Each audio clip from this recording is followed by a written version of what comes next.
If we follow their lead, I do believe we could heal faster as a nation, and that's indeed why they are my big winners for the week. Joining me now, District Media President Beverly Hallberg. Beverly, your thoughts?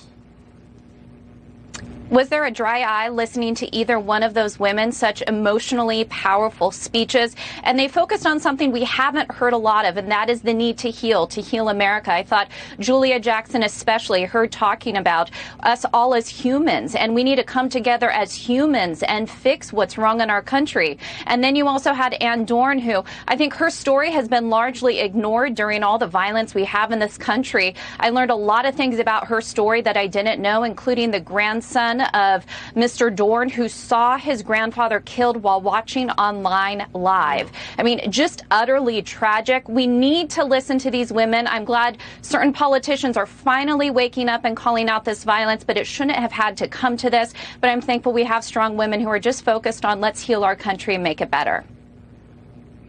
Absolutely. Amen. All right, Beverly, your winner this week is the Instagram account, Cheap Old Houses?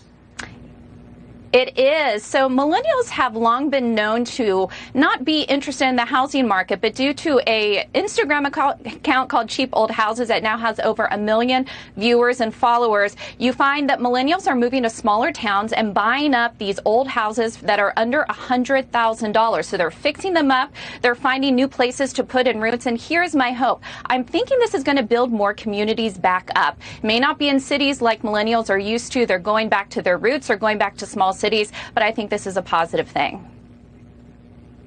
I love it myself. All right, real quick, the loser for me, the world's wealthiest folks who attend Davos each year, they're delaying their annual virtual signaling conference out of fear of COVID-19. Now think about this. Cashiers at your local supermarket, workers in homeless shelters, ambulance drivers, they never could take a day off during this pandemic, and yet here you have it. So those are my losers for the week, but I don't like them anyway. What's your quick loser of the week? Because I hear it's a political party.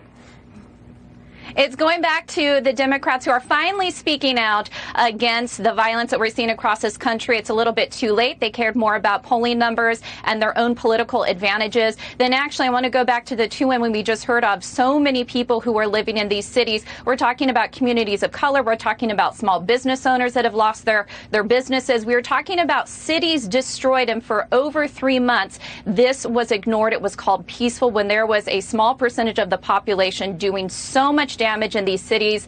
I'm glad it's finally being called out, but a lot of double standards out there. It's got to be called out, and there's also got to be action taken. And to your point, these politicians can't have it both ways. Stand up and do what's right for everyone. Beverly, always enjoy these segments. We'll see you again soon. See you soon. All right, folks, we got